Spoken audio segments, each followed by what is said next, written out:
Udhna police station ખાતે police અધિકારી કર્મચારી સાથે રાખીને ઈદ તહેવાર અનુસંધાને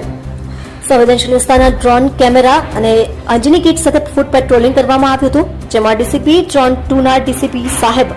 કે.એમ. દેસાઈ મેમ અને એસીપી પીઆઈ શ્રીઓ પીએસઆઈ અને સર્વેલન્સ સ્ટાફ સાથે સઘન ફૂટ પેટ્રોલિંગ કરવામાં આવી હતી, જેમાં ઉધના વિસ્તારમાં આવનાર પવિત્ર તહેવારોમાં કોઈપણ પ્રકારની અપ્રિય ઘટના ન બને તેની તકેદારીના રૂપે આ ફૂટ પેટ્રોલિંગનું આયોજન કરવામાં આવેલ હતું।